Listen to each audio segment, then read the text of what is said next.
books that I published. This is the picture of my first college acceptance letter. This is when I presented in front of hundreds of people at a national business competition. This is a picture of our YNA bracelet. YNA is a nonprofit and we educate teenagers about mental health. It makes me smile looking at it because it brings me back the emotions when I first got it. To have a book published, I've never expected that to actually happen. At the end, I received a standing ovation, which was absolutely amazing. Just creating a business. I didn't think I could do that.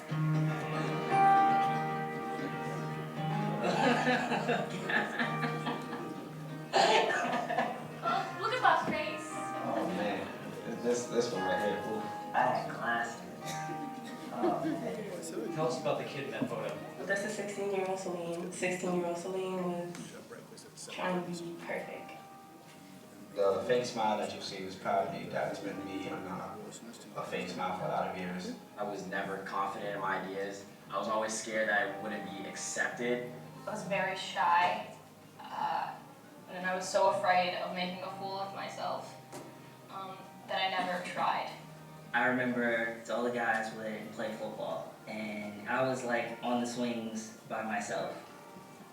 But this is where I started writing short stories. At 13, that was the first time I actually presented a business plan, and I felt like my voice was being heard for the right reasons. If my younger self was to actually, actually see the success, I don't think they'd believe it. I would tell my younger self that you're capable of more than what you know. You're capable of changing the world.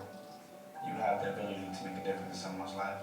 I'd rather show them the struggle than the success, because it was really the struggle that got me there. There's going to be times where you study the whole week and you got an F on the test. There's going to be times where you're going to be put down. And it's gonna suck. But you're gonna create a business. You're gonna write a children's book. You're gonna be the president of the United States. 15-year-old Celine is going to get into college. She's going to get that A on the test. It does not matter what your age is, where you go to school, where you live. You have to keep going until you are who you want to be. Life is not easy, but it's so worth it if you just try.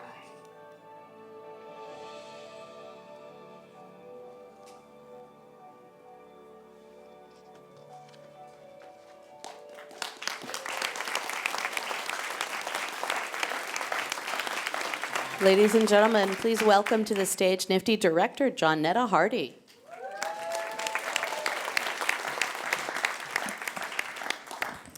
Good evening, and welcome to NFTE Baltimore's Youth Entrepreneurship Challenge. We're delighted that you all could take time to be with us this evening and share with us one of the cornerstones of our program, the NFTE Business Plan Competition. I know you're all excited to hear from our three finalist teams, but before we do, we want to kick off the evening with the announcement of our Startup Tech winners.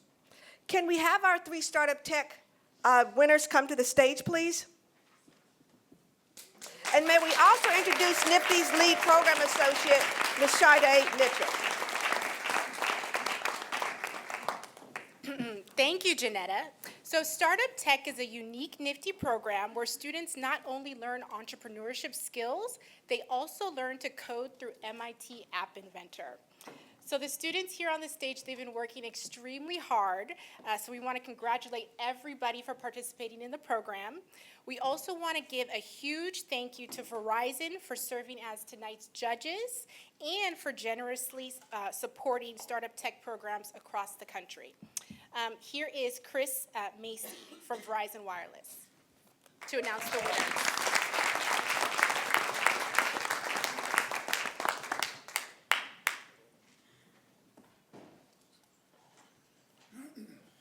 All right, so we just want to, I'm representing Verizon. We are here.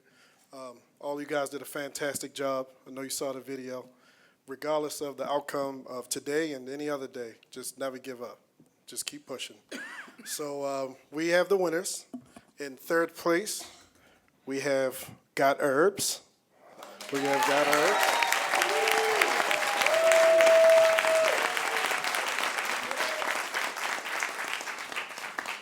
In second place, we have the Pooper Scooper.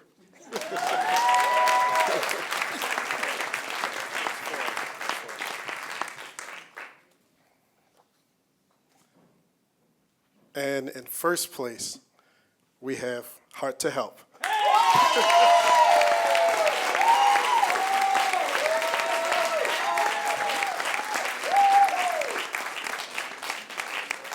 Thank you.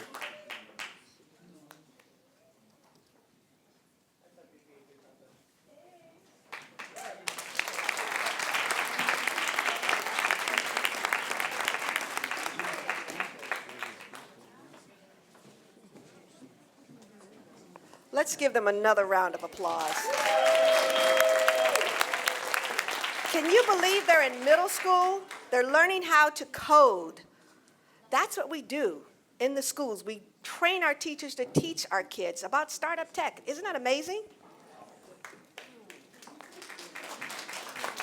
Thank you, Sade, and thank you, Verizon.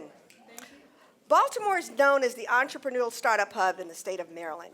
We're also home to budding heavyweights in the area, including Under Armour, Valstone Partners, Johns Hopkins, Betamore, GoDaddy. But there's plenty of room for other players, like our Nifty alum. Some amazing examples are Keenan Jeter, founder of Young Men with Power, Nifty Regional Challenge 2014 winner, Lily DeBell of Lily's Leg Warmers, Stephen Hill, fitness trainer, currently a student at Coppin State, Keandra Boykin, CEO of Time Out Towing and Recovery, and Jonathan Bryson of State Farm Insurance. We're especially fortunate to have space for our office in the heart of downtown Baltimore, donated courtesy of Valstone Partners. Thank you, Eric. Our ability to connect with so many entrepreneurs doing so many different things brings Nifty's unprecedented exposure and engagement with people who really understand and embody the entrepreneurial mindset and the cornerstone of our program. Nifty's long-term vision is to reach 200,000 students by 2022. We're going to do that. And we see Baltimore as a vital part of this amazing growth. All of you in this room have the power to be transformative in our vision, especially our generous supporters, many which are here today. We would especially like to acknowledge our advisory board members. For those of you in the audience, our advisory board members, can I please have you stand? These people work hard to help us to make our program work. Thank you all so much. Our equity sponsors, Diane Spencer Foundation, Citi, and SAP. Our local sponsors, who you also see on the screen. Our volunteering judges, where are you guys? I mean, you guys are like the secret sauce. We couldn't do this without you. Our teachers and our coaches. How many teachers do we have in the audience? Let's give them a round of applause. We could not engage our students without these people. Look at them. Give them a round of applause. They deserve it. And our staff, Darlene, Nakia, Amir, Carrie, Charmaine. Guys, we could not reach these people without you. And of course, we've got with us, I'm very happy, some people from our national headquarters. We've got Anne Marie, we've got Kim Smith, we've got Jenny. You guys give a little shout out to them from headquarters. Yay. Is Ted here? Did Ted make it? No? Dr. Ted didn't make it. Okay. And of course, this event, how wonderful is this event? Are you guys enjoying yourself? Are you having a good time? Where's Suzanne and Sydney? Because we could not do this without them. Suzanne, where are you? Behind the Victoria. Thank you, guys. And thanks to all of you. We appreciate your continued support and more. And now, ladies and gentlemen, it's my great honor. I hope you please help me welcome Nifty alum, co-owners of Girls Coloring for Change, winners, not just of our regional competition, but of our Nifty National Competition Challenge in New York, our local heroes, and your MCs for this evening, the lovely Hope Saka and Anna Daughtry.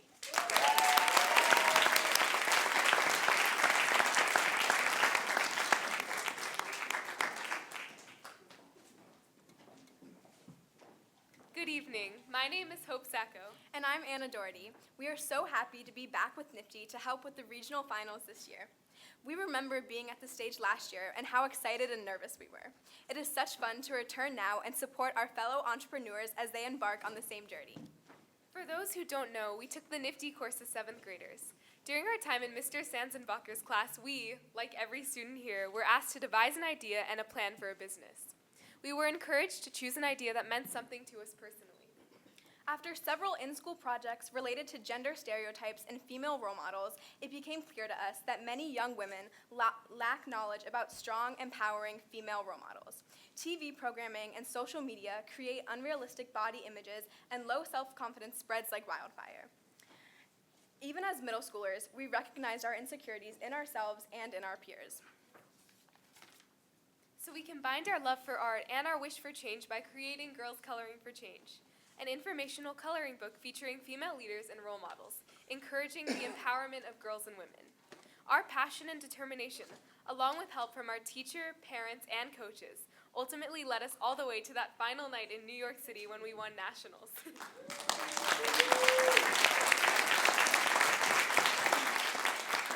It was an experience that we will never forget. Since last October, we've continued to work on and expand Girls Coloring for Change. NFTE is always there in the back of our minds, and we take the mindset of an entrepreneur wherever we go. NFTE taught us to keep going even when things are hard, to work and improve, to innovate and change. But most importantly, to dream of what's next. We have dreams, and we know we're not the only ones in this room who do. And now we know that we have the ability to make them come true. We will have this mindset for the rest of our lives, and that's truly the most rewarding thing of all. Tonight is the end result of many long hours of hard work, perseverance, and dedication from our 3 finalist teams. Just remember that we all believe in you. And I hope that, win or lose, you leave tonight knowing that you can achieve your goals. Sometimes, not winning is the very thing that pushes us to greatness. You never know what your future holds. So congratulations on being here tonight. You inspire us, and I wish you all of the best of luck.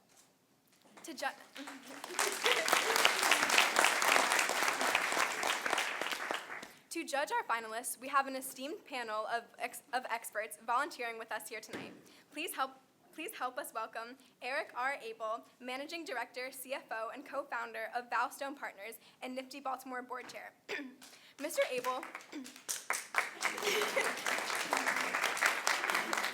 Abel was one of our first judges, and he guided us and gave us great advice when all we had was a binder full of drawings.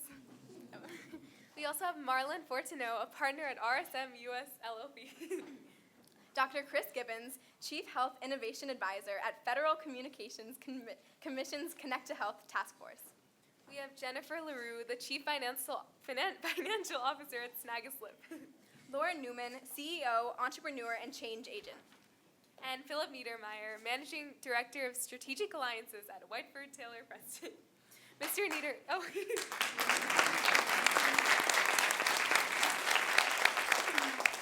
Mr. Niedermeyer really supported us in our journey from states to nationals. He gave great advice and suggested that we include Senator Mikulski in our coloring book. We actually had the honor of meeting her after we won the competition. Thank you so much for your time and expertise this evening. This event would not be the same without your support. We have every confidence that our 3 final teams will truly impress you. Now, let's have a quick review of the rules. Roll the video.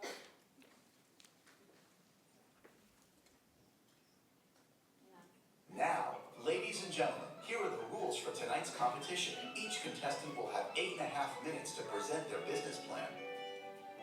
Our official timer will hold up a green card when there are 5 minutes left. When there is 1 minute remaining, a yellow card will be held up. And when time is up, a red card will be shown. And you'll hear this. At the completion of the presentation, the judges will have 6 minutes to ask questions. And then the chime will ring again. After all the finalists present, the judges will have 15 minutes to deliberate and determine a winner. And those, ladies and gentlemen, are the rules.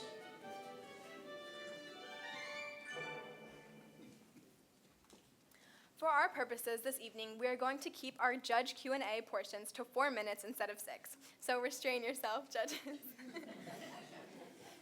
Tonight's first place winner will receive $1,500 to grow their business and further their education. Second place will be awarded $1,000, and third place will be taking home $500.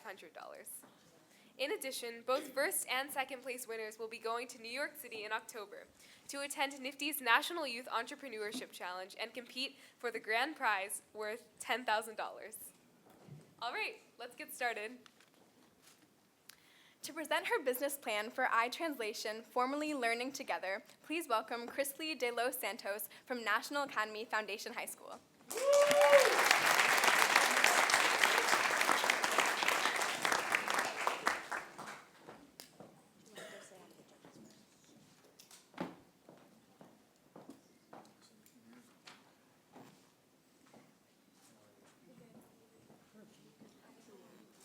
Lovely to meet you.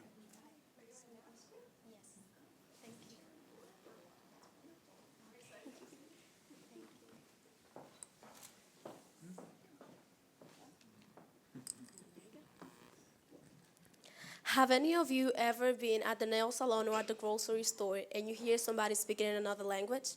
Well, that's how an English language learner feels every day in their classroom. Hello, my name is Chrisley De Los Santos, and I'm an English language learner. I went through a lot of trouble in school, so I had to take home my work and translate it to be able to catch up with my peers. That gave me the idea of coming up with an app, so I learned how to code and became with the idea of iTranslation, an app for English language learners to improve in school.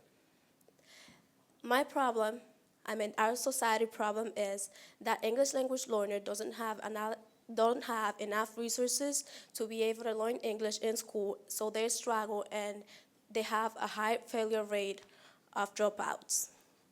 When a student doesn't engage in their classroom, it leads to lower academic performance, and they end up dropping out of school. The solution, iTranslation, provides an app and Android devices for English language learners to improve in school using school topics. This is a picture of how my app looks like so far. Mission, iTranslation will focus on helping students to engage in their classroom and learn basically school topics, classroom related. My social impact, I want to create a scholarship program for English language learners who are not allowed to get financial aid due to their social status. This is the concept of my apps, so there will be daily articles, variety of topics, bilingual dictionaries, and teaches about the U.S. history. This is what I came up of what my app's gonna look like. So there's gonna be a free version, a paid version, and a school version. The free version will provide bilingual dictionaries and articles, daily articles, while the paid version will have bilingual dictionary, paid articles, classroom content, and assist with grammar. And for the school version, we'll add 2 extra features so that the students can communicate with their parents and with their school. And also assessment tracking data so that the school will know how did their student have improved while using our app. The definition of 1 unit is 1 download. My selling price is $4.99. My cost of goods is $1.69, and my contribution margin is $3.30. To be able to break out evenly, I will have to sell 34 apps monthly. Here I have a breakdown of how I'm going to sell to the school. So for every 1,000 apps you buy, you're going to have a 20% discount. If you buy 5,000, you're going to get a 40% discount. And if you buy over 5,000, there will be a 60% discount. The industry name is Education Support Services.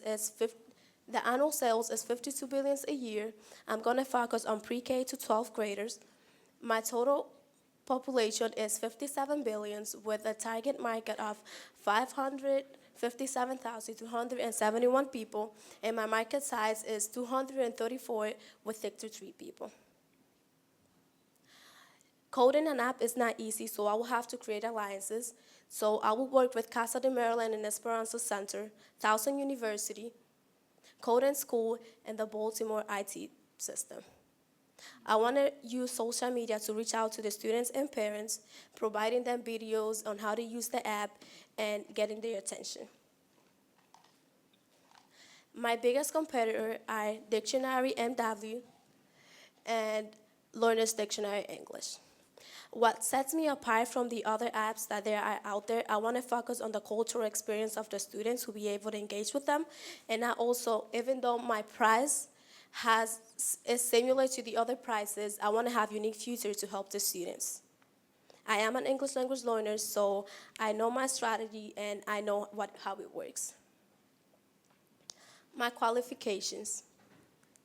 I am an English language learner. I did a 2 years internship with the Baltimore Health Department.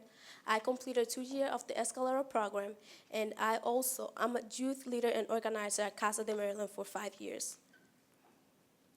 I have won the Cecil Chavez Award for 3 years in a row, and I was the ambassador at the Fleet Week representing the Afro-Latino community.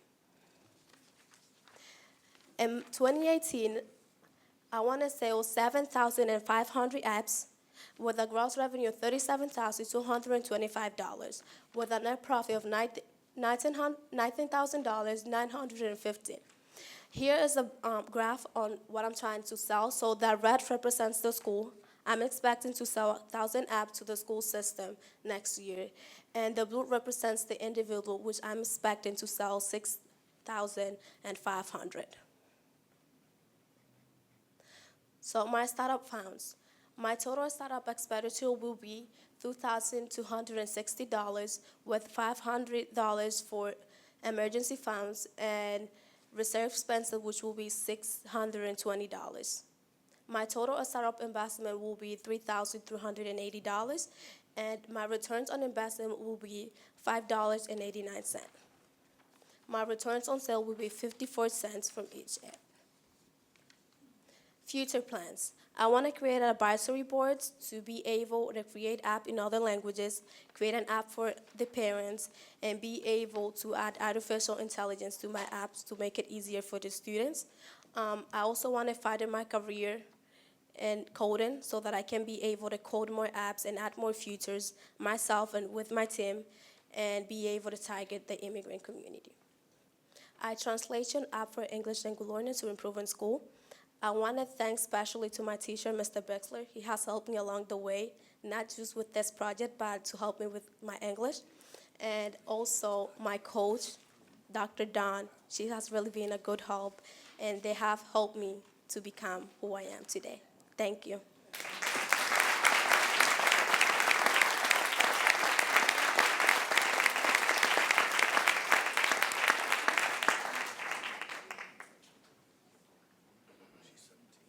I'm ready for your questions. So I'll go first. Does the app currently exist in any form? I'm coding the app right now. A few functions work, so I got the dictionary working. I still have to code a lot to be able to get it done, and that's why I want to get a team to help me. And what do kids use now? Kids usually use books in school and Google Translator, but when it comes to Google Translator, it doesn't work on a way that you can learn from it. It just translates the word from you, and even though it translates words for you, it makes a lot of mistakes when it comes to translating to other languages. So this is somewhat of a better version of a Google Translator.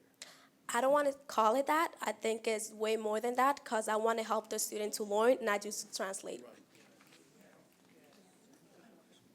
Yeah, so the tracking component that you talked about, when you're able to correlate with the school and so on, can you give us a bit more information Yes. on that?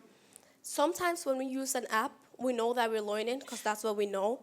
But with my app, I want to code it in a way that the students and the teacher and even their parents can know what have they learned and what haven't they learned, what they need to work on, and the school will be able to use that data to improve their lessons in schools. There's clearly a need for this. I think you've tapped into something very special, and I think it's a tremendous opportunity. How do you get the information into the app? How do you actually execute the function? Well, when I'm coding, I try to focus on getting the right information. So it's coding. So I need to code it so that it can go to Google and get the definitions to use my own translator and translate it in a way that student can beneficial from it, not use, for example, I know I'm going off topic, but I want to say this. So let's say that you want to translate something about pollution. So later on the app, you're going to be able to translate it, but not just that. So I want you to have questions about it. So the app will ask you a question later on what is pollution so that you can learn from it. So you're going to interface with Siri and be able to input the information and then get a response? Yes. So I really like this.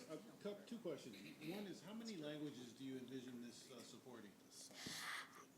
I don't have a number of language because I want to be able to create a board where we can do that as many languages as possible, because the ELL community in this country is not just Spanish speakers or French speakers. There are a lot of people out there that need this, and there are way too many languages. So I don't want to set up a limit to myself. I want to be able to do it in all languages possible.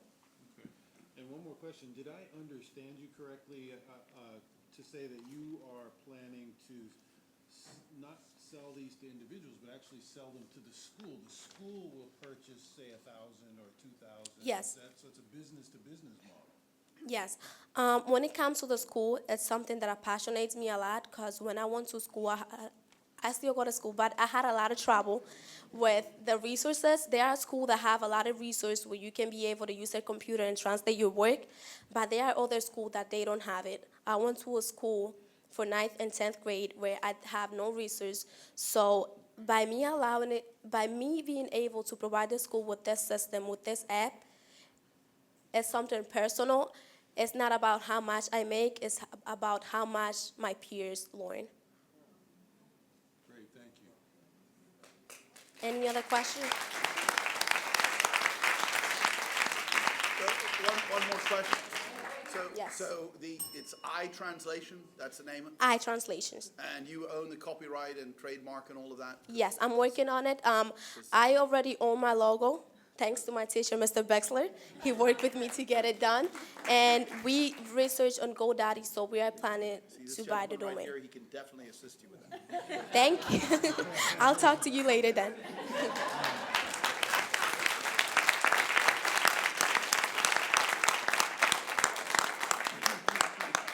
David, that'd be nice to me occasionally.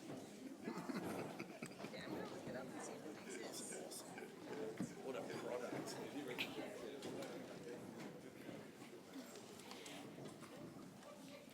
Great job, Chris Lee. That was a wonderful idea. Judges.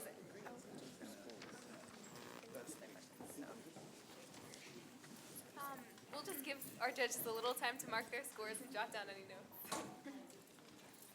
Now, sorry.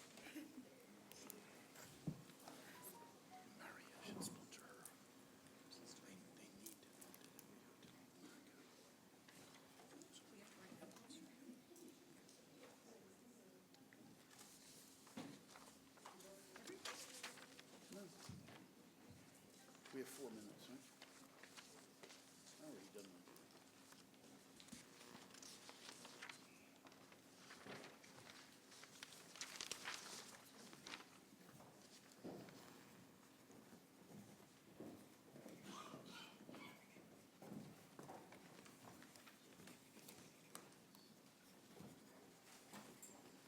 Now for our second finalist. Presenting her business plan for the Bundle Box, please welcome Nayla Taylor from St. Francis Academy.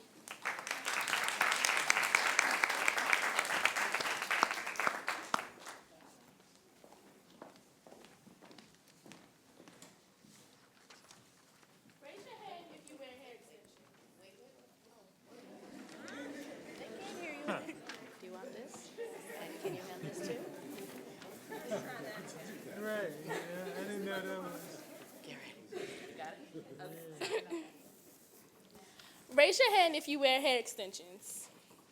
Now, raise your hand if you know anyone that wears hair extensions. Right. Wow, that's a lot of hands, which equals a lot of money. Hi, I'm Nyla Taylor. My friends and I spend almost $1,000 to $1,500 on hair extensions a year. When I buy my hair extensions, I plan on re-wearing them over and over again, but that never happens. And let me tell you why. Because when I take my hair extensions out, I put them into a plastic bag. Then when it's time for me to reinstall my hair extensions, I go to my plastic bag, and my hair extensions look like this.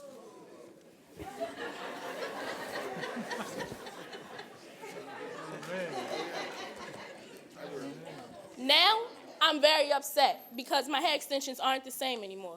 The body is gone, the hair is tangled, and the bounce just isn't bouncy. Now, I'm just very disappointed.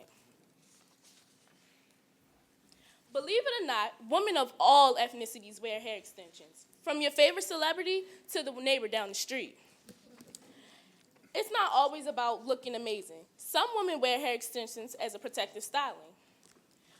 The average hair bundle is 3.5 to 4 ounces, and they range from lengths of 10 to 30 inches. Most hairstyles require at least 3 bundles of hair, which is costing the average woman $200 to $600, and that's just for hair. Not even including that you have to pay the hairstylist to install and style it. Virgin hair companies always say the hair is going to last longer than it actually does. And that leaves the buyer with having to buy new hair. Now, not only is that frustrating, expensive, it also leaves you with the problem of properly storing your hair. Now, my solution to this is the bundle box. The bundle box allows hair to last longer, it provides storage, and saves money. The bundle box mission is to allow customers to prolong the life of their extensions. Once we are financially stable, we plan to donate 5% of our annual profit to Wigs for Kids. The bundle box is a unique item created to prolong the life of your extensions. It is satin-lined. Satin allows hair to be protected from breakage, damage, keeps the hair hydrated, and stops it from getting frizzy. We also have included dry erase for labeling on the side of the box. Now a woman knows if it's her curly Indian from last summer or her Brazilian straight she just ordered. Also, on the sides we have added holes for ventilation. Our definition of one unit would be one bundle box, which sells for $50.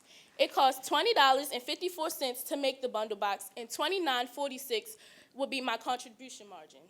Once the bundle box gains popularity, we will seek to have it produced by a manufacturing company, which will bring the bundle box down by price to create. To break even each month, we would need 14 units. The bundle box falls under the personal care section of the toilet preparation industry. This industry makes $3 trillion a year.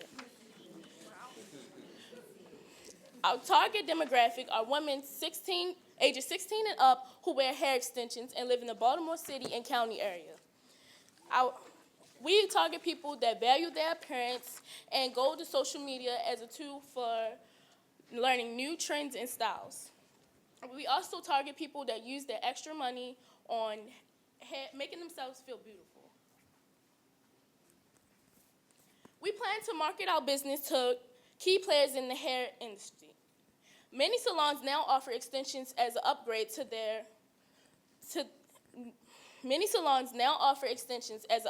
their services. By having our boxes sold directly to virgin hair sellers, we reach our target demographic faster.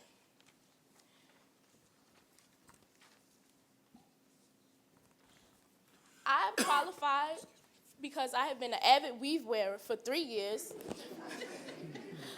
I have excellent written and verbal skills. I've completed the NFTE program, and I plan to major business when I get to college.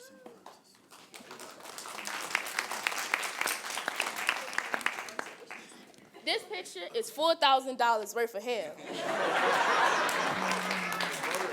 And that's a lot of money. We plan to sell a total of 605 units our first year of sales. We will earn roughly $11,224 once we deduct our expenses and our taxes. In May and June, our product is increased in sales because of the prom and wedding season. In August and September, it's back to school season because everyone wants a fresh weave when going back to school. Also, we think our sales will increase during December months because of Christmas, and you can make the perfect gift for your favorite weave wearer. In order to get started, we will need a total startup investment of $2,222. This includes all the supplies we need to get started, a website, and marketing. It also includes an emergency fund and reserve for fixed expenses. For our future plans, we would like to get the bundle box distributed worldwide and create more products to help women maintain their appearance. Once we make more money, we plan on raising our 5% donation to 10% for Wigs for Kids. And don't forget, it's not up for debate. The bundle box was definitely worth the wait.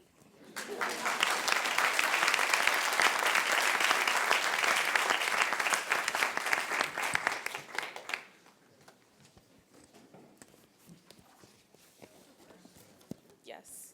Okay, I didn't know all that hair wasn't real. I don't know anyone who wears hair extensions. So I'm really curious, there's not a box today? There's not a way to store them? No, what makes my product so unique is that it hasn't been created yet. That's amazing. All right. Yes. First of all, I loved your presentation and the philanthropic component of it. I think that's a great idea. My question is, do you have any sense for how long the box will extend the wear of the hair for the users? I believe that it will extend at least 12 months because I've recently put my hair extensions into one, and it's remained like the same. Like everything was still fresh and brand new. She's going QVC. So you talked about one of your, and correct me if I'm wrong, one of your targets are salons, right? Yes. And salons, correct me if I'm wrong, they're focused in on, they're not only putting in the weave, but also selling the hair product as well at times, correct? Yes, some salons do. So that actually may hurt them because they probably charge an upcharge to purchase the hair. And so does this really benefit the salon from that standpoint in that you may be hurting their margins on actually selling the hair? Have you thought about that piece? No, I have not thought about that. But also, the salons could, because they could take their hair that they sell and put it into my bundle box. Okay. Yes. How many different extensions does an average woman who wears extensions have?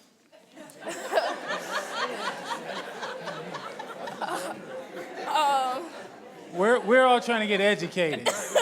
We all trying to get educated. We don't know. We just see the aftermath. What's that? It's many different types of hair. It's like no number on it. How many do you have? Probably like maybe 7. And they cost an average of how much? 300, 400. And then are your friends similar or less or more? Yes, my friends are similar.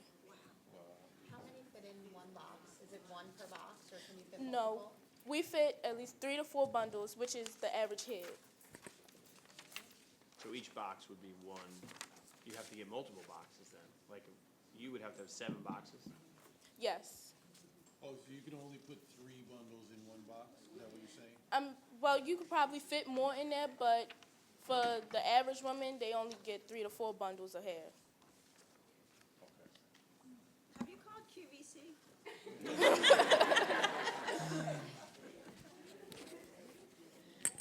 Any more questions? Have you sold any boxes yet? I have Have you made any boxes, I guess? Yes, I've made boxes, and I have pre-orders and stock loading. Is that the prototype? Yes, this is my prototype. And so interior of it is made with you said satin? Yes, the inside of it is satin covered. And you may have explained this, but why did you pick that? I picked satin because it protects your hair and it keeps hair moisturized and hydrated. Also, a woman, when she goes to sleep, normally she will put on her natural hair a satin bonnet. So it works the same, except my bundle box is the bonnet for your weave.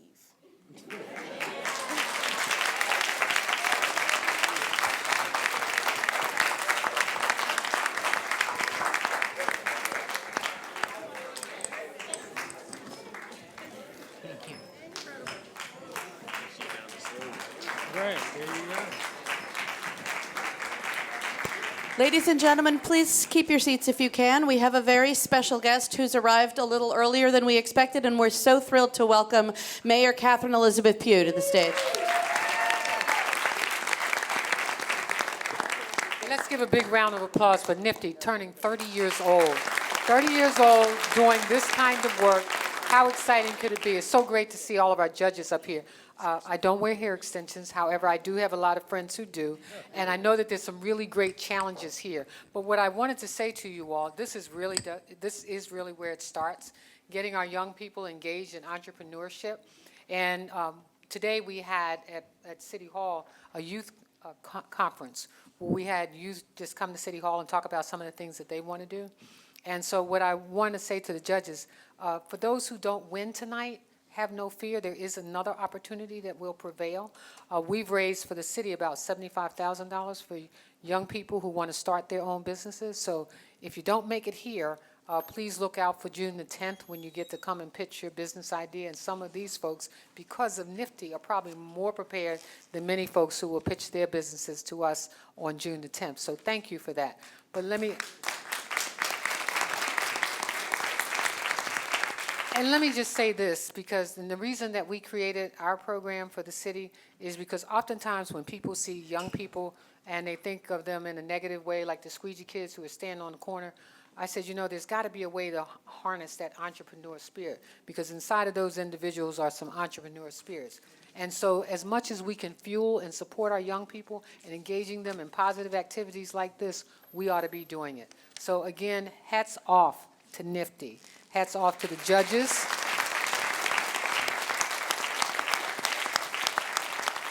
For taking your time to be here with us, and to the program folks and everybody that has anything to do with this effort. Thank you so much. Thank you for fueling the spirits of our young people to become the best that they can be. This is just the beginning, because I heard a few, and I know there's some great ideas out here waiting to be heard. So again, thank you so much for allowing me to just spend a few minutes with you all, but continue to do great work. Congratulations, Nifty.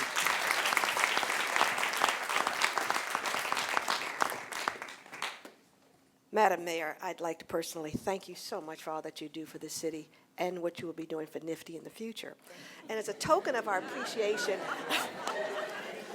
Nifty, as a token of our appreciation, we'd like to give you a small bag that was comprised of some of our students' products outside. So thank you so much, and we look forward to working with you this summer. Thank you. Let me just say one other thing. I want us all to be connected, because the city can't do this work by itself. That's why organizations like Nifty, that's why I'm out there every day raising $18 million for young people to work this summer. And it's the private companies and corporations who've pitched in to help us to do our work. And so we're grateful for that, and we're grateful for those who participated in this effort, because you recognize that we can't do it by ourselves. Thank you.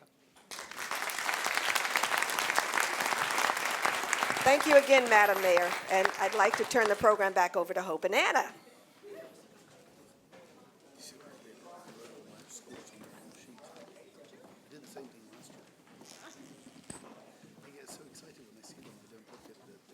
All right, I just wanted to say great presentation, Nayla. Kind of want to get some hair extensions now just so I can get a bundle box. Okay, it's time for our third and final presenter of the evening. Please welcome Natalie Thomas from St. Francis Academy with Pep Fitness.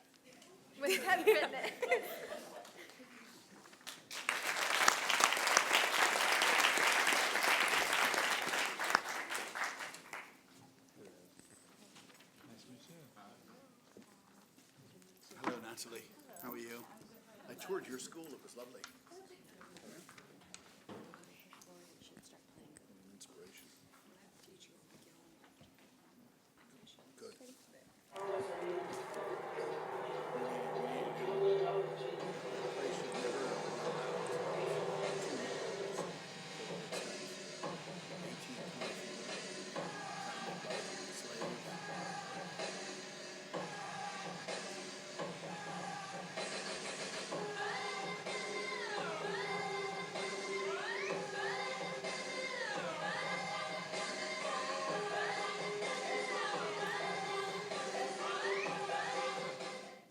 So every 2 to 5 years, a new fitness program hits the American market. There was Zumba, Taibo, P90X, even Richard Simmons had my mama dancing to the oldies.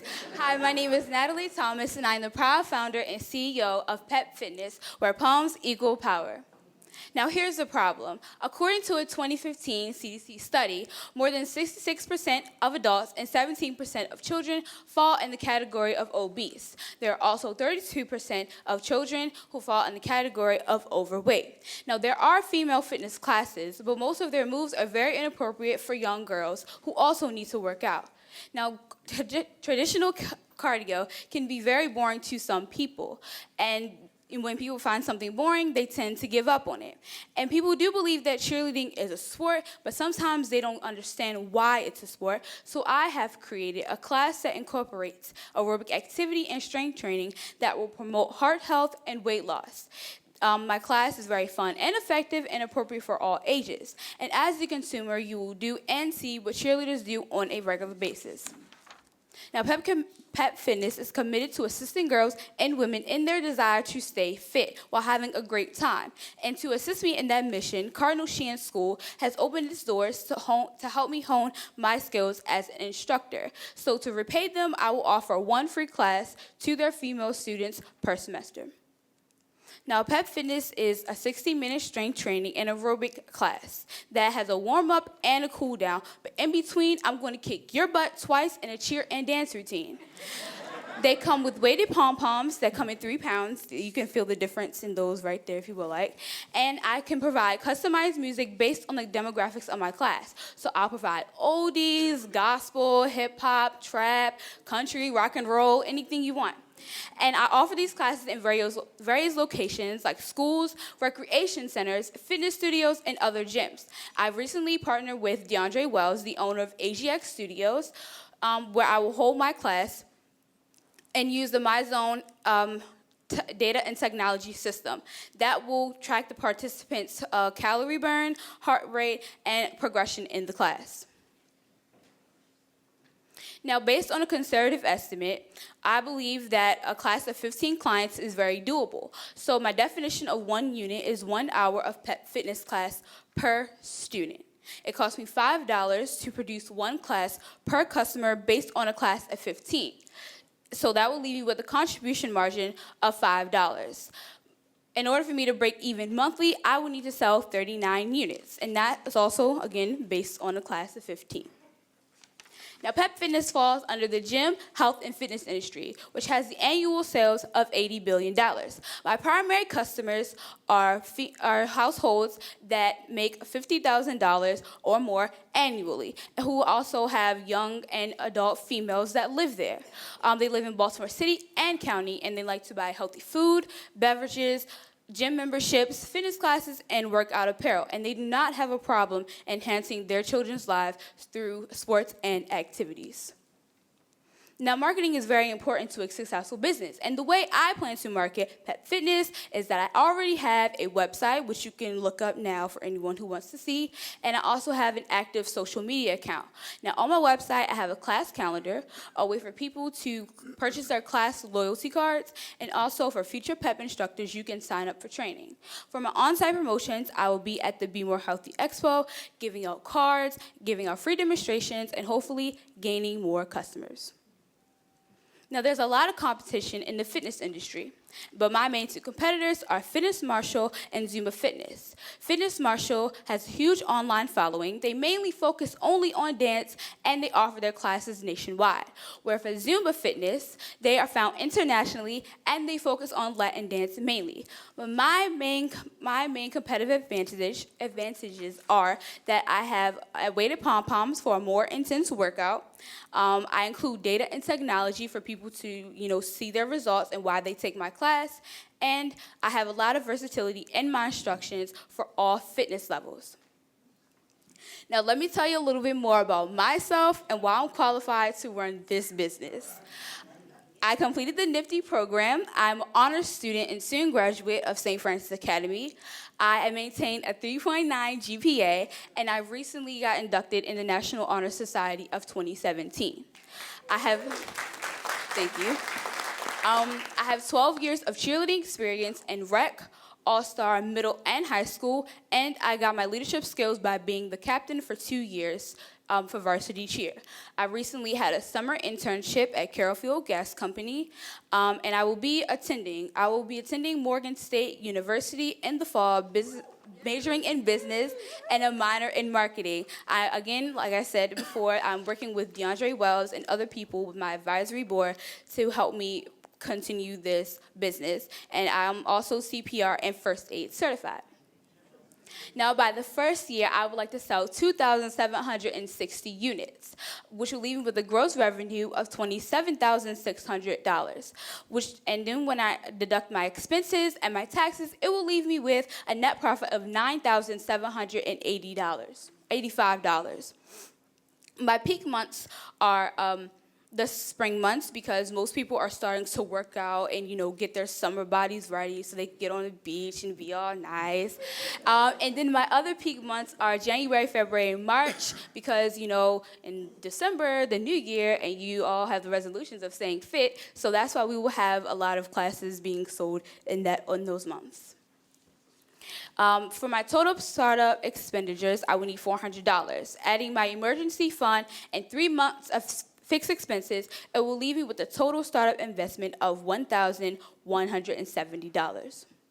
Now, I have huge plans for Pep Fitness. In the first year, I would like to train more instructors in the city of Baltimore, and also expand and partner with other gyms and studios. By year 3, I would like to train more instructors in the DMV area and start a Pep Fitness apparel line. And by year 5, I would like to travel around the country teaching my classes, offer virtual training, and I would like to lease an office to run my own business out of. Thank you for listening to my presentation, where Pep Fitness, where palms equal power.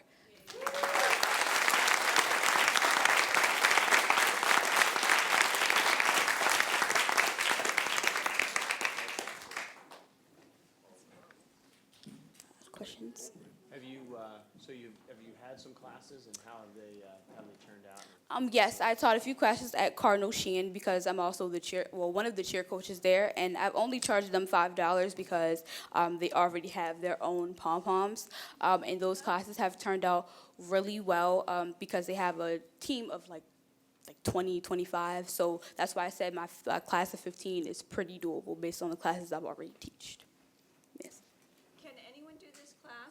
Is it to learn, and are boys invited too? Say it again. The last part. Learn how to do this? Are the classes? Is it hard to learn, and are boys invited too? So personally, I don't think the class is that hard to pick up on. I mean, it's very intense because when I did my photo shoot, I had one of my older friends come, and she was sore after, just for that little bit of time that we did, and also. Males are allowed to come, but just know that you might have to, hold pom-poms and, do the feminine moves. But that's totally up to you. But my main target are females. How do you adjust to the different fitness levels in the class? I'm pretty sure I'm in the upper end of your target market, and I'm not sure I can Okay, keep so. up with you and a cheer routine. Right. So I do have versatility in the instruction. So when I was doing my video, I found that one of the people in the video, they weren't able to do the Jersey jacks where you kick your foot up all the way in the air. Yeah. So basically, for that one, you would just do regular jumping jacks the same amount of time as the people doing the, XP. Yes. So as you replicate your model to scale up, are you planning to franchise it? Say it again, I'm sorry. As you replicate your model to scale up, so you're going to have 100 instructors in 10 different cities. That's your goal, right? Mm-hmm, yes. Are you going to have a franchise model? Yes, I believe so. I really haven't thought about that all the way, but now that you say that, it's definitely got me thinking. To help you, right? Really? Okay, great.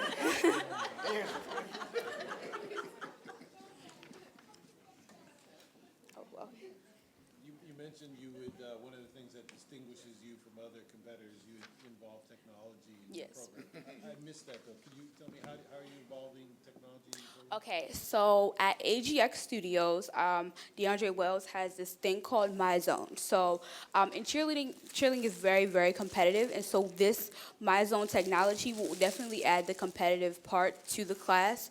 So you have a band that sits right here and it tracks your calorie burn, your heart rate, and your progression. And then if you would like to participate, it will be like a screen in the front of the class, and it'll show you who you're competing against and like how you're progressing in the classroom. And I mean, some people you don't have to participate with the competitive part, but I think that it would be really fun, especially because of cheerleading, how, competitive it is. So you talked about, some of the, like Zumba, for example, as an alternative. So what would you say is the differentiator between your service, your workout versus something like that? Are you saying with the technology is a differentiator? Would you say from a standpoint of a fitness perspective, your class provides a higher benefit than a Zumba, for example? What would you say is the differentiator from a fitness perspective? Right, okay, so in Zumba class, you're mainly dancing, which is really good. That has the aerobic part of it. But then I also have the strength training part of it, which is my weighted pom-poms that add that, when you do because in cheer, you do a lot of arm movements. So when you have the weighted pom-poms, not only does it help you feel like a cheerleader, but it also works out your arms. So I think that'll give it a more fitness side, more, workout-y, and then as also having fun at the same time.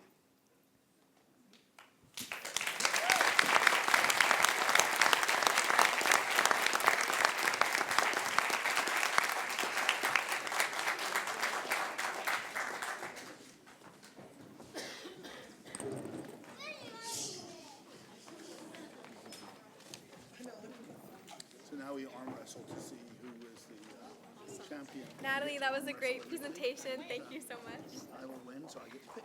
At this time, we'd like to ask the judges to collect their things so they can head off to deliberate and determine tonight's winner. And let's give one last round of applause to all of our student presenters tonight. You were fantastic.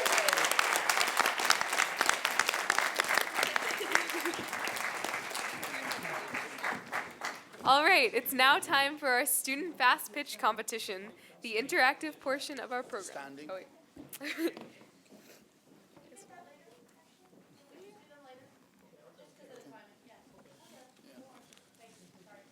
put my shoe on so it's easy for people to get out.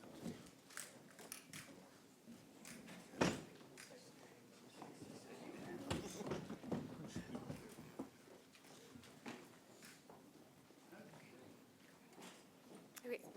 It's now time for our student fast pitch competition, the interactive portion of our program. Fast pitchers, come on up. These entrepreneurs are going to do what is sometimes referred to as an elevator pitch. They will each have 30 seconds, the amount of time one might have during an elevator ride with a possible investor, to pitch you their business idea. After the pitches, After the pitches conclude, you'll have a few short minutes to vote for your favorite by texting that pitcher's code to 51555. The codes will be listed on the screen and will match the numbers each pitcher is wearing.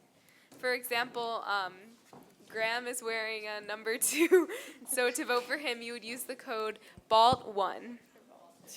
Oh, BALT2. Sorry. All right.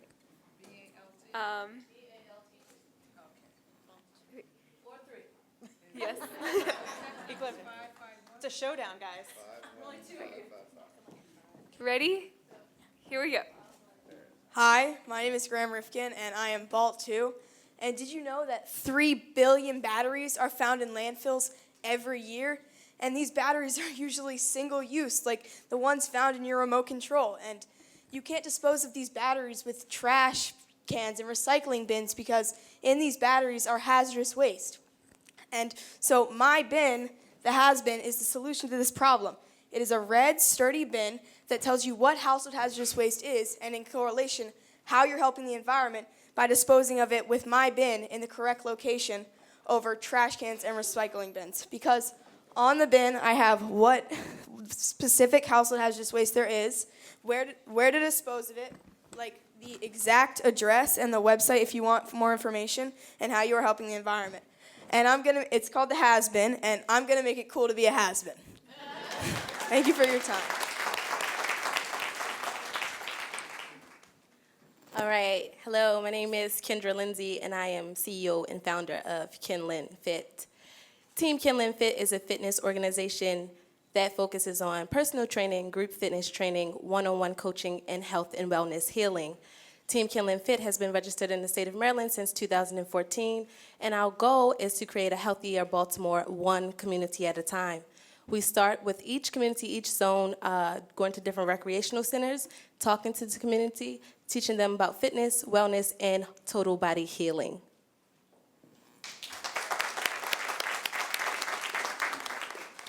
Excellent job to both of you. Thank you to all of our inspiring entrepreneurs, and let's give them a round of applause while they head back to their seats. Oh, I didn't tell them boat 3. I'm sorry, you're supposed to text boat 3. Killing Fit, sorry. All right, so the next part is up to you in the seats. You have the next few minutes to vote for your favorite pitcher or pitchers. Remember, just text BALT and the number of the pitcher to 51555. The codes are listed next to the entrepreneurs' names and businesses in the program and up on the screen. And yes, you can vote for more than one pitcher. The winner of tonight's Fast Pitch Challenge will be announced a little later.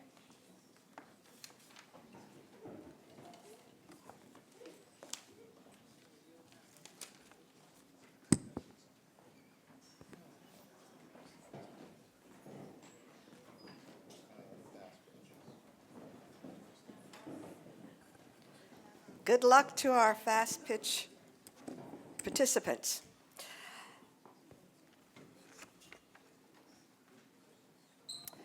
And now, at this time, I'd like to ask NFTE's program manager, Ms. Darlene Ajayi, to please come and join me at the stage. Or as you know her, Miss Baltimore. We thought this would be an appropriate time to recognize some remarkable people who have helped us to make this program a success over the last years. Our volunteers. As small businesses are the engine that drive our economy, so are our nifty volunteers. Our volunteers are the secret in our sauce. In particular, we'd like to highlight our Volunteer of the Year, Mr. David Kahn. Would you please come to the stage?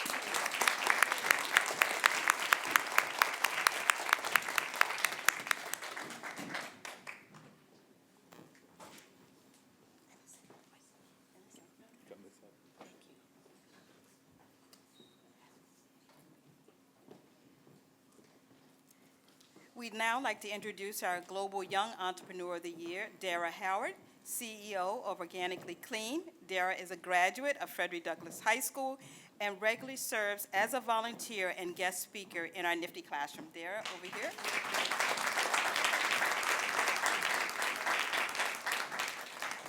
Our next award is long overdue. It is our Teacher of the Year, our Global Enterprising Educator for the Baltimore region, Ms. Angela Butler from Calverton Elementary Middle School.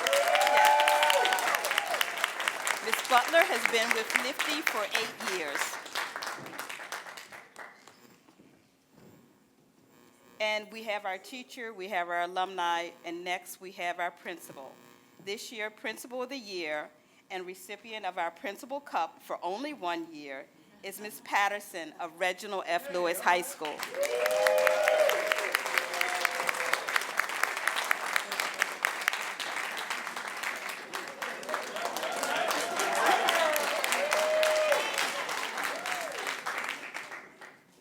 Our Corporate Volunteer of the Year is UPS. Ms. Henderson, would you join us on stage? Our volunteers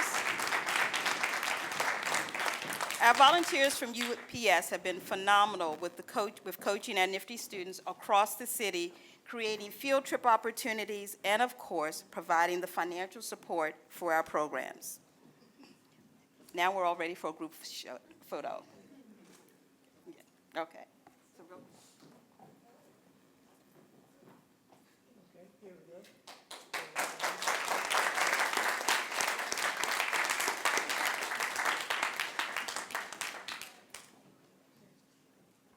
Ms. Henderson, we'd like you to give a few words on behalf of UPS and our volunteers, teachers, students.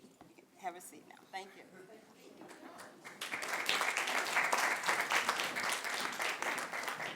I'm just reminded that I forgot my reading glasses. But good evening, everyone. I need a little bit more than that. I'm going to extract the last bit of energy that you have before you go to cocktails out there. So good evening, everyone. Good evening. That's wonderful.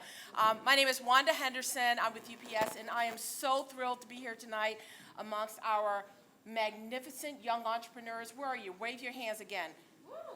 Excellent job, excellent job. So we also have our distinguished judges who are here today, our business leaders, our educators, and also my UPS family. Thank you very much for being here. At UPS, our industry right now is rapidly changing, and if you don't know a lot about logistics, we are taking an immediate steps towards changing what is required in the transportation industry. So if you take a look at our history, since 1907, UPS has built a legacy far beyond logistics. We've established our role as a caring and responsible corporate citizen, supporting programs such as NFTE that provide long-term solutions to our communities that are in need. So as the Director of Sales for UPS here in the Chesapeake District, I must stay ahead of technology and the industry in order to help my team and lead my sales team to better serve our customers, and you, the entrepreneurs, our future customers for years to come. So with the recent changes in the packaging industry, we're finding that it is critical that we provide almost impeccable service to our community. And that comes in the form of delivering your packages from A to Z. And yes, we have some competitors like the Ubers and the Amazons and all the other pop-up transportation companies out there. But it's very important that we make an impact as far as delivering your packages and then also making that social impact, that community impact, those things that are important to citizens in the community and those things that help our communities continue to flourish. So tonight, to our entrepreneurs, you're taking a big step. You're taking that big first step. You're making the right moves in evolving the world. It's a lot, but I have a lot of confidence that you can rise to the challenge. So for me, NFTE is an awesome organization. If you don't know it, this lady, Joanetta here, my new BFF, Brian, you're my second BFF, so I have to give you props there too. It's an awesome organization, and they are in the right place to ensure that you have the skills that you need to make an impact to Baltimore City, an impact to your families, the communities, to the entire country. So I'm excited about this. So tonight, I'm grateful to have this opportunity to help students to flourish, to take your ideas, to help them explode. I want to see the bigger versions of you for years to come. I want to stand here and say, I remember this student from NFTE when they were, and then see you rise to the challenge and be something big in the world. And big does not always equate to dollars. It's the impact. It's the matters of the heart. It's how you continue to give back to your community. So I'm honored to accept this award. Thank you very much, NFTE, for nominating UPS, and we look forward to continuing our partnership. So everyone, have a great evening.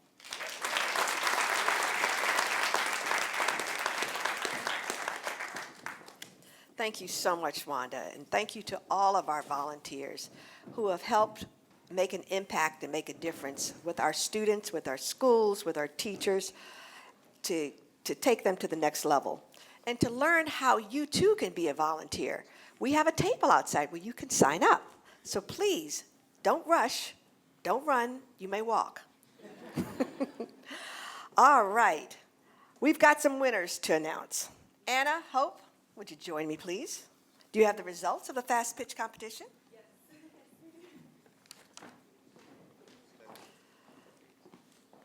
All right, thank you very much. Great. But before we announce our big winners, I thought I'd hold you all hostage. Well, I remind you tonight about our mobile cause page again. This information is right up here on the screen. It's so easy to do. I know you all know how to text. So let's put those thumbs to good use and text.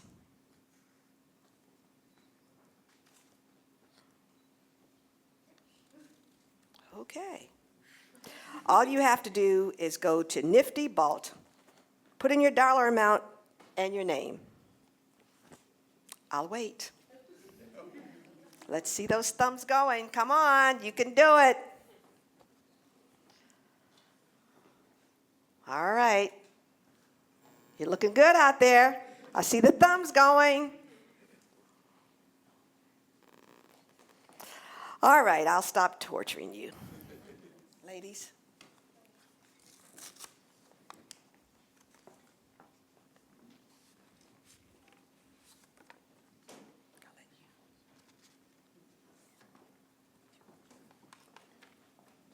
Our runner-up receiving $100 for her efforts tonight is Kendra Lindsay with Ken Lin Fit.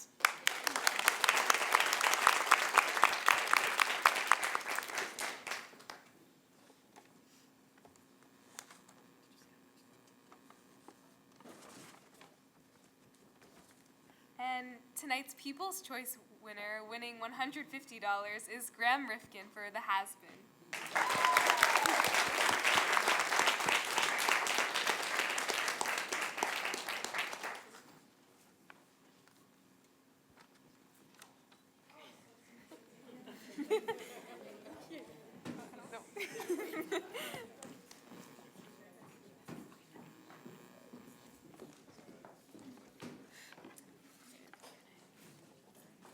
All right, so we need a couple more minutes for the judges, so we're just gonna do a Q&A.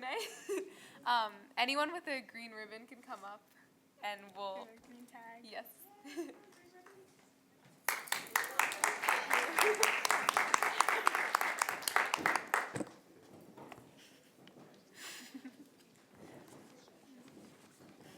Entrepreneurs as well. Yes. Any entrepreneurs out there?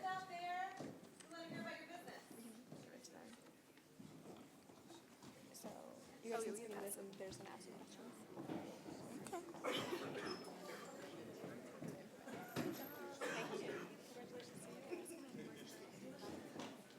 Yeah, and so there's your ask questions.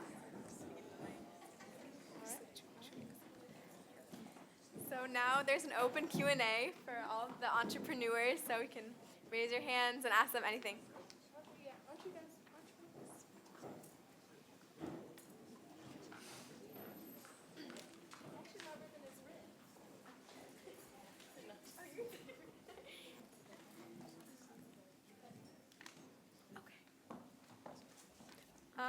Okay, so my first question for all of you is, what was your inspiration for your business? You can just pass the mic along. Okay. The inspiration for my business was, well, my business is basically about disposing of household hazardous waste properly. And because I was inspired by this, because my parents, they were kind of culprits of not doing this. We have countless batteries and light bulbs lying around our house, and so we didn't know what to do with them. So we thought, what can we do with them? Throw them away. And then my dad, he also runs an environmental business, so he had some background information on this. And so we did some research, and that's how my business was born. Awesome. Well, I would like to say that Kinlan Fit was originated due to my own personal health issues, things that I've overcome naturally, and I felt as though it was so inspiring that I overcame that I had to share my story and also educate others on how to get healthy and how to heal the body naturally. My name is Destiny. My favorite color, pink. And when I was younger, I loved jewelry. And coming to find out, it just gave me the heart to, do jewelry. And I feel like all women love jewelry. If you go to the beauty store, you just see women in there buying jewelry, earrings. So I felt like, you know what, I should make earrings. And that stand out to me. And a lot of people in my church love earrings. it's just like all women love jewelry. Okay, so I pretty much eat, sleep, and breathe cheer. So it was kind of like, why not do something cheer related? And so I found that people, like I said, people don't really find cheer as a sport. So I created something that, where people can see that it really is a sport and that it's really challenging to go for such a long time, trying to be happy, smiling, lifting people, tumbling, all in 2 minutes while showing excitement. So it's pretty hard, so that's why I did it. Okay, my inspiration was all the wasted money that I did on hair extensions, and that pretty much speaks for itself. Well, if I told you everything, we can write a book about it. But since we just have a few minutes, what motivated me to come up with my business idea was my own experience. When I was in ninth grade, my parents told me that I needed to do something extra and not just sit down at home. So I came to Casa de Maryland and volunteered to help the immigrant community with legal advices and getting them opportunities and creating opportunities for ourselves. So when I went in there, I learned that I wasn't the only one student going through all the problems that I was going through, coming home and not being able to watch TV because all I had to do was translate my work to be able to catch up. So while I went to Casa de Maryland, I learned that there's a lot of us out there that needs the help, but there is a really few people trying to help us, and even though that there are a lot of people trying to help us, they don't have the resources. So when I went to National Academy Foundation, I received an IT class, and I was introduced into coding, and that motivated me to learn. Even though I wasn't allowed to take the class because I already took it before, I went to YouTube, and I've done everything possible to be a good coder and give back to my community the great stuff that people had given me. And I have teachers since I was in 7th grade. I came to this country when I was in 7th grade, and I had a teacher that would sit down with me after school because sometimes, like, I could translate the work they gave me on paper, but I couldn't translate the thing they said because I had no idea of what they were saying. So I had this teacher, and he sat down with me and went on his phone to Google Translate it and translate every single word he said. So that gave me the idea of an app instead of a book or something like that.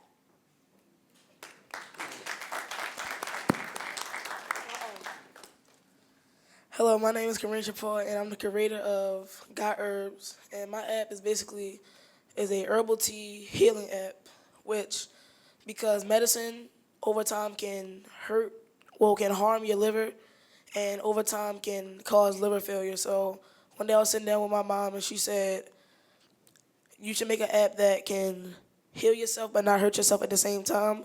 So I thought of like herbal teas, and that's when I took off. Hello, my name is Jamal Roundtree, and my app I'm the creator of Hearts to Help. And the stuff that motivated me was my 6th grade teacher, Professor Dulles. He kept pushing me to do my best, and my mother that kept pushing me too.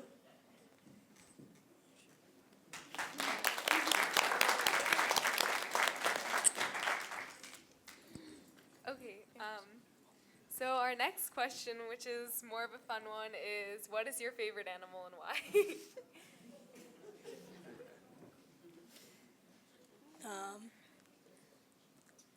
A walrus. And I don't know. I just kind of like them. Yeah. I would say a leopard because they are pretty and they are fast and they are smart. I would say a lion because they rule, and that's it. Okay, so I have two. My first one is an elephant. It's just really ironic because I'm really, really small and they're really, really big. And then I really love unicorns because they're so unique and they pretty much don't exist, so that's why. I like bunnies and puppies because they're fluffy.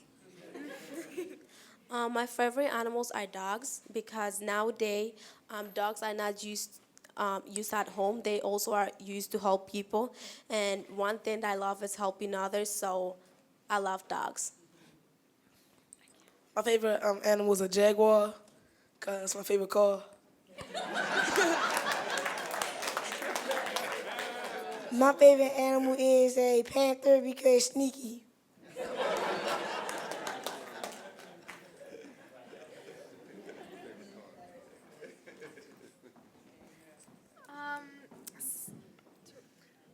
Our next question is, what has Nifty taught you?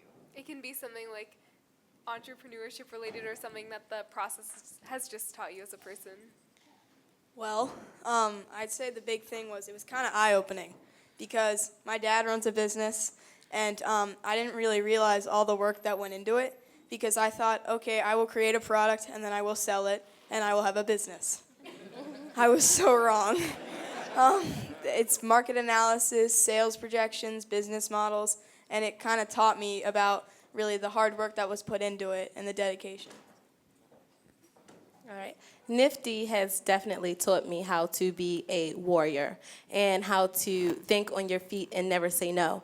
I don't know how many people know Mr. J, but she will call you at any notice, and you better be ready. Okay? So it has taught me to be quick on my feet. It's taught me to be a strong business owner and just keep going with the faith. I've been with Nifty for years now, and I love the organization, and I'll drop my whole schedule to come to a Nifty event. Nifty had taught me, well, my teacher have taught me that to never give up. Like, if you fall, you could try again. Fall again, try again. Just keep going. And to also be a leader. Like, I just thought, like, oh, I could just be a employee.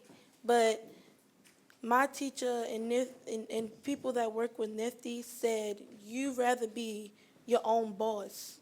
Because you got to go, if you're an employee, you got to go through all them side things, and you got to go through challenges in life and people getting in your way.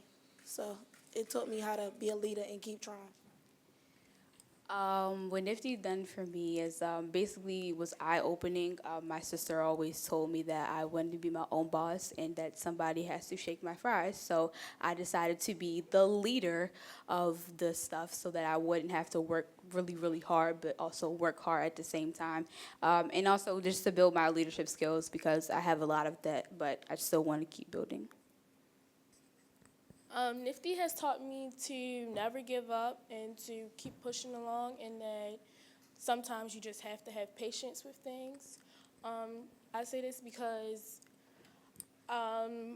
sometimes I'm just ready to give up, but Nifty taught me that I should never give up, no matter what obstacle comes in my way. Nifty had taught me 2 life lessons. One is to believe in myself.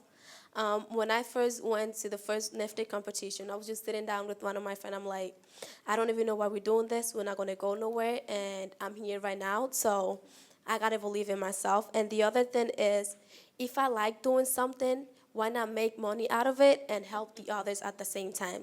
So that has been a life lesson for me. Nifty has taught me how to be self-being and think outside the box, and how to grow money from your own business and grow profit through your organization. Nifty has taught me that you can be your own businessman. You have to be as an employee for somebody else.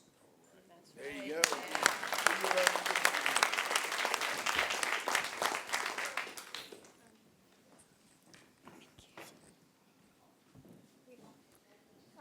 Thank you to everyone. Speaking of the Nifty program, we would just like to mention that Girls Coloring for Change, we are selling our books tonight, and that all proceeds will be going back to Nifty.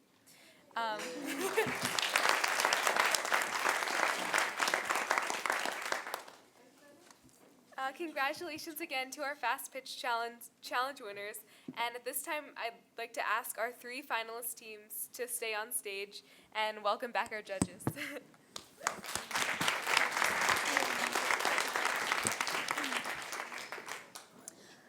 Before we hand this over, we're all very interested in your impressions, judges. Is there any feedback you'd like to give before the results are announced? This was tough. It was. They were all excellent. It was. extraordinary presence on stage. All three can do anything they wanted to choose to do. Yeah. Just go do it. Yeah, all three of you guys connected with the audience. It was the deliberation, we went over in the deliberation, so all you guys did a great job, and it was hard to narrow it down, so.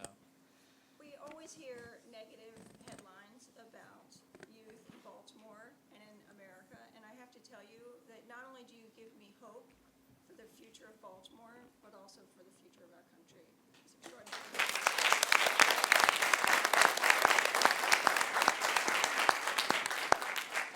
I'd say one more thing. No matter where you fall out tonight, you should all continue pursuing these ideas. Absolutely.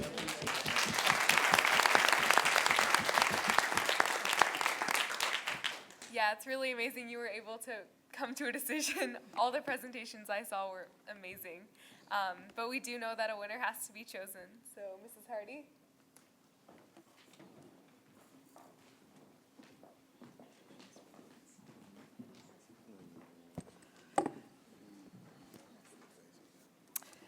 I would like to invite our chair, our board chair, Baltimore board chair, to come to the front and join me, please. And before we present the awards, Eric, would you like to say a few words? Sure. So I want to thank everybody for coming. As you all saw, I mean, this was 3 amazing presentations. I didn't see the fast pitch, but I'm sure they were amazing as well. And what we found are these kids just have great ideas.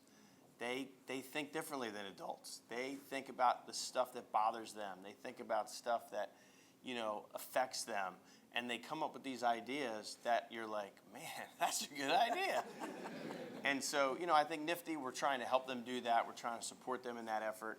We're trying to even build that after that, like as Dr. Gibbons said, to continue these efforts and to continue these business ideas because, the world is different today than it was, 20 years ago. It's not just go and get a job and stay there for 25 years and collect a pension and then retire. I mean, I don't think that exists anymore.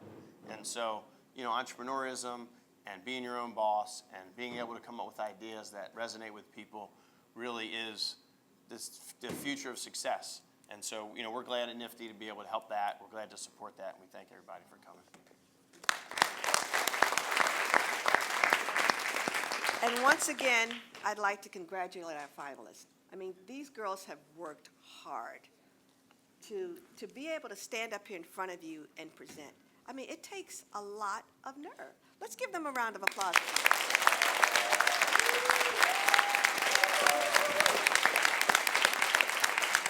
And I'd like to thank our audience for their support and encouragement, for you guys coming out, our judges for giving of your time. Let's give them a round of applause.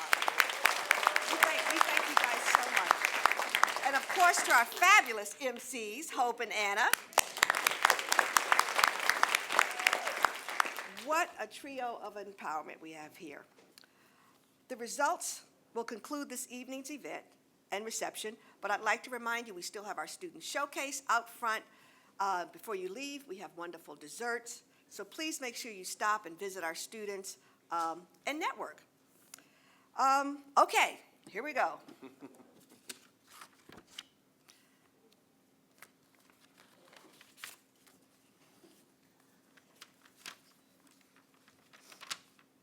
Okay, our third place winner tonight to receive an award of $500. Drum roll, please. Miss Natalie Thomas of St. Francis.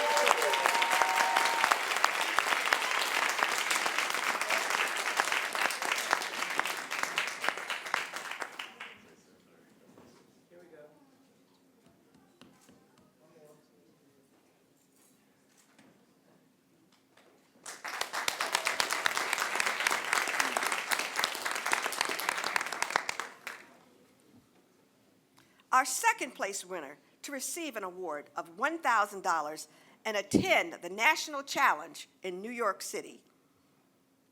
Drum roll, please. Miss Chrysalie Santos.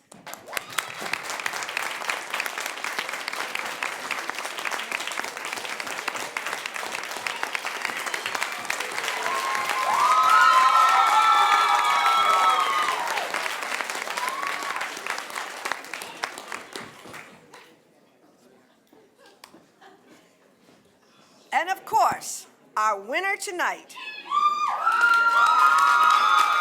to receive an award of $1,500 and an opportunity to attend our national challenge is Miss Nyla Taylor. And I gotta tell you that her partner was not able to make it, but this young lady stood up here and did this presentation by herself. She had to learn her other person's part. Let's give her a round of applause.